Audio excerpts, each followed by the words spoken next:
ಅಪೂರ್ವ ನೀವೇ ವಂಚಿಸಿರಿ. ಭೀಮನ ಇದರಲ್ಲಿ ಯಾವ ಭಾಗವನ್ನು ಉಪಯೋಗಿಸಿರಿ? ಯಾಕೆ ಹೇಳಿ? ನೀನು ನಿರಾಶರಾಗಬೇಡ. ಭೀಮನ ಬದುಕಿದ್ದರೆ ನಿನ್ನ ಸೇಡನ್ನು ತೀರಿಸಿರಿ. ನೀನು ನಿಜವಾಗಿ ಹಿಡಿಂಬಾಪತಿಯೇ ಭೀಮ. ಇಷ್ಟೊಂದು ಕೋಪವಿಲ್ಲದಿದ್ದರೆ ಆ ರಕ್ಕಸಿಯನ್ನು ಆಳುವುದು ಹೇಗೆ ಸಾಧ್ಯ? ಸ್ವಲ್ಪ ಸಮಾಧಾನವನ್ನು ತಂದುಕೊಂಡು ನನ್ನ ಮಾತನ್ನು ಪೂರ್ಣವಾಗಿ ಕೇಳು. ಕೃಷ್ಣ, ಈ ಸಂಧಿಯ ಸುದ್ದಿಯು ನನಗೊಪ್ಪದು. ನಿನಗೊಪ್ಪುವ ವಿಚಾರವೂ ಒಂದಿದೆ. ದುರ್ಯೋಧನನು ನಿನಗೊಂದು ಸಂದೇಶವನ್ನು ಕಳುಹಿಸಿರುವನು. ದುರ್ಯೋಧನನ ಸಂದೇಶ? ಹಾಗಾದರೆ ಇದರ ಉದ್ದೇಶವು ಸಂಧಿಯಲ್ಲ. ಕೃಷ್ಣ, ಏನು ಏನು ಸಂದೇಶ? ಅದನ್ನು ಕೇಳುವ ಮೊದಲು ನೀನು ಸಮಾಧಾನ ತಂದುಕೊಂಡು ನನ್ನ ಬಳಿಯಲ್ಲಿ ಕೈಕಟ್ಟಿಕೊಂಡು ಕುಳಿತುಕೊಳ್ಳಬೇಕು. ಇಲ್ಲ, ನಿನ್ನಲ್ಲೇ ಹೇಳಿಬಿಡಬೇಕು. ಕುಳಿತುಕೊಂಡ ಹೊರತು ಹೇಳುವುದಿಲ್ಲ. ಕೃಷ್ಣ, ಈ ಪರಿಹಾಸಕ್ಕೆ ನಿನ್ನನ್ನು ಕಂಡರೆ ನನಗೆ ಅಷ್ಟೊಂದು ಭಯವಾಗುವುದು ಭೀಮ. ನಿನ್ನ ಆ ಗದೆಯನ್ನು ಸ್ವಲ್ಪ ದೂರವಾಗಿಡು. ಪಾರ್ಶ್ವದಲ್ಲಿ ಬಂದು ಹೀಗೆ ಕುಳಿತುಕೋ. ಆಗ ನಿನಗೆ ಪ್ರಿಯವಾದ ಆ ಸಂದೇಶವನ್ನು ಹೇಳುವೆನು.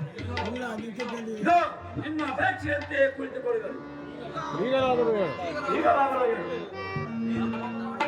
ನೀನು ಕೋಪ ಮಾಡುವುದಿಲ್ಲವಷ್ಟೇ. ಹಾಗಾದರೆ ಈಗ ನೀನು ನನ್ನ ಬಂದಿ. ಅರ್ಜುನ, ಈ ಗದೆಯನ್ನು ಕ್ಷಣಕಾಲ ನೀನು ಹಿಡಿದಿರು. ಯಾಜ್ಞಸೇನಿ, ಸಮೀಪಕ್ಕೆ ಬಾ.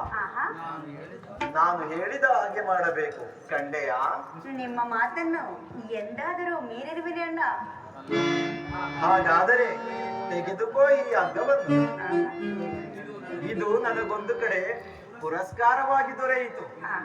ಇದರಿಂದ ನಿನ್ನ ಪತಿಯ ಕೈಗಳನ್ನು ಭದ್ರವಾಗಿ ಬಂಧಿಸು. ಇದೇನು ಪರಿಹಾಸ್ಯವೇ ಅಣ್ಣ?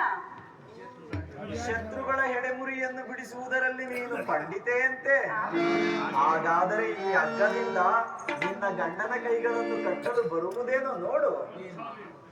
ಭೀಮ, ನಿನಗೆ ಆ ಸಂದೇಶವನ್ನು ಕೇಳುವ ಇಚ್ಛೆ ಇದ್ದರೆ ಮಾತ್ರ. ಸ್ವಾಮಿ, ಹೇಳಿದಂತೆ ನನ್ನ ಕೈಗಳನ್ನು ಕಟ್ಟಬೇಕು. ಹಾಗಾದ್ರೆ ಸ್ವಾಮಿ.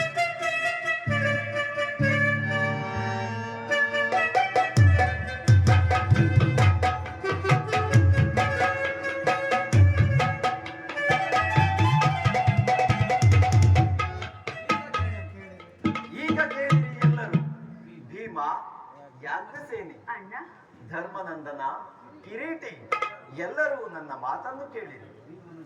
ಭೀಮನನ್ನು ಬಂಧಿಸಿರುವ ಈ ಹಗ್ಗವು ಈ ದಿನ ರಾಜಸಭೆಯಲ್ಲಿ ನನ್ನ ಅಂಗಾಂಗಗಳನ್ನು ಬಂಧಿಸಲನುವಾಗಿತ್ತು.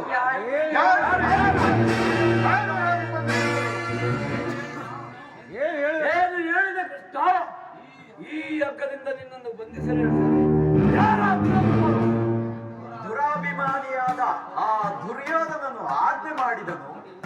ದುರಾಚಾರಿಯಾದ ಅವನ ತಮ್ಮ ದುಶ್ಯಾಸನನು ನಡೆಸಿದನು. ಇಂತಹ ಸಾಹಸ ಮತ್ತಾರಿಗೆ ಸಾಧ್ಯ? ಯಾಜ್ಞಸೇನಿ, ನನ್ನ ಕೈಗಳನ್ನು ಬಿಟ್ಟು ಈ ನೀಚ ಕೃತ್ಯದಿಂದ ದುರ್ಯೋಧನನ ದುರಾಭಿಮಾನವು ಸುಖರನ್ನು ಮುಟ್ಟಿತು. ನಮ್ಮ ಪ್ರಿಯ ಬಂಧುವಾದ ಕೃಷ್ಣನನ್ನು, ಯಾದವ ಗ್ರಹಣಿಯನ್ನು, ಪಾಂಡವರ ರಾಯಭಾರಿಯನ್ನು ಅಪಮಾನಗೊಳಿಸಿದರೆ ಅಗ್ರಜ, ಧನಂಜಯ, ಇದಕ್ಕೆ ನಿಮ್ಮ ಉತ್ತರವೇನು? ಇಷ್ಟು ಮಾತ್ರವಲ್ಲ, ದುರ್ಯೋಧನನು ಸಂಧಾನಕ್ಕೆ ಕೊಟ್ಟ ಉತ್ತರವನ್ನು ಕೇಳಿ 5 ಮಾರು ಭೂಮಿಯನ್ನು ಅವನು ಕೊಡಲು ಒಪ್ಪಲಿಲ್ಲ. ನೀವು ಸಂಧಾನವನ್ನು ಅಪೇಕ್ಷಿಸುವುದಾದರೆ ಅದು ರಣರಂಗದಲ್ಲಿ ಶಸ್ತ್ರಾಸ್ತ್ರಗಳ ಆಸ್ಥಾನದಲ್ಲಿ ದೊರಕುವುದಂತೆ. ಈ ಸಂದೇಶಕ್ಕೆ ನಮಗೆ ನೀವು ಉಳಿದಿರುವುದು ಒಂದೇ ಉತ್ತರ, ಅದು ಯುದ್ಧ. ನನ್ನ ಪ್ರಯತ್ನಗಳು ಎಲ್ಲವನ್ನು ವಿಫಲವಾಗಿ ಮಾಡಿ ಮುಂದೆ ಬಂದು ನಿಂತಿರುವುದು ಯುದ್ಧ. ಕೃಷ್ಣ, ನೀನು ತಿಳಿದಿರುವೆ ನಾನು ಯುದ್ಧವನ್ನು ಎಂದು ಅಪೇಕ್ಷಿಸಿದ ಅಲ್ಲವನೆಂದು, ಸಂಧಿಗಾಗಿ ಸರ್ವ ಪ್ರಯತ್ನಗಳನ್ನು ಮಾಡುತ್ತಿರುವನೆಂದು.